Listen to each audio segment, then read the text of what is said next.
তত লম্বা।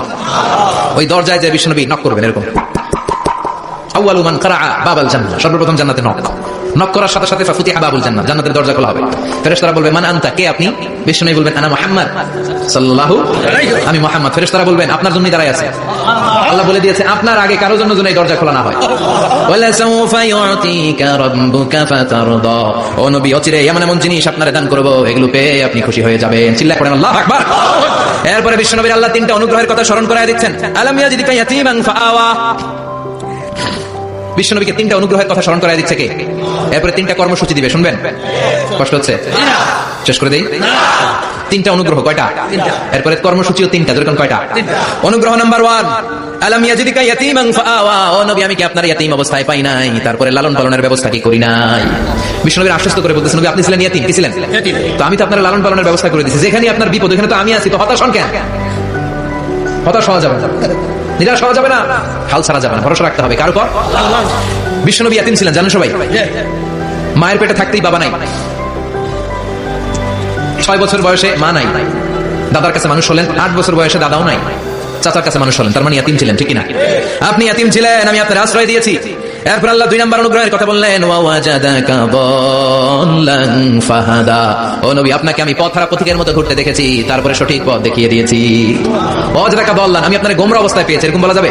বিশ্বনবী কি 40 বছর বয়সের আগে গোমরা ছিলেন? না, he was searching the right path and Allah guided him to the truth way, to the correct way. উনি পথ খুঁজছিলেন, আমি যাব দেবিদ্বার, কি রে পথ এইটা না ওইটা? আল্লাহকে ওইটা না এটা দিয়ে দাও, ওইটা দিয়ে যাও না এটা দিয়ে যাও, সুবহানাল্লাহ পড়ে।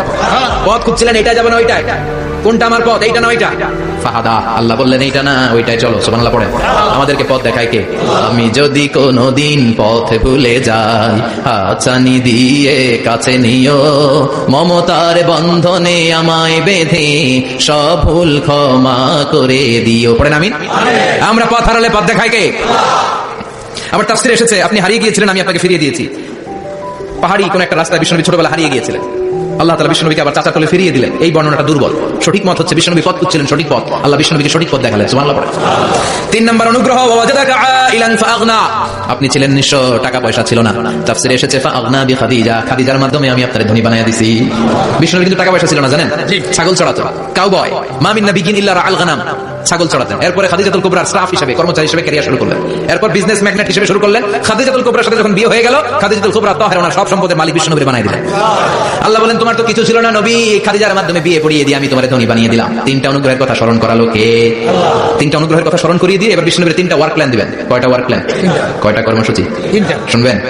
নাম্বার 1, আল্লাহ বললেন ফাআম্মাল ইয়াতীমা ফালা তাকহার, ও নবী প্রথম কর্মসূচি খবরদার এতিমের সাথে কবু খারাপ আচরণ করবেন না, কারণ আপনি নিজেই এতিম ছিলেন।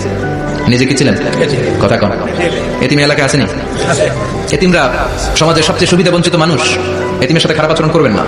বিশ্বনবী বলতেন, এদিকে তাকান, আঙ্গুলের দিকে তাকাইছেন, আনা ওয়া কাফিলুল ইয়াতীমি হাকাদা ফিল জান্নাহ, আমি এবং এতিমের রক্ষণাবেক্ষণকারী লালন পালনকারী একসাথে এভাবে জান্নাতে থাকবো। এতিমের পালনকারী আমার প্রতিবেশী হবে, আর লালন পালন করবে তো দূরের কথা, এতিমের মাল খাইয়া শেষ। আছে না নাই?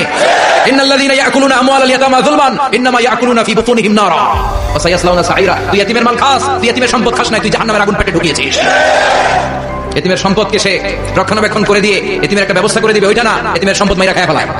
তুমি এতিমের সম্পদ খাও না, তুমি জাহান্নামের আগুন পেটে ঢুকিয়েছো। এতিমকে ভালোবাসবেন, এতিমরে ভালোবাসা মানে নবীরে ভালোবাসা, কারণ আমার নবী এতিম ছিল, ঠিক কি না?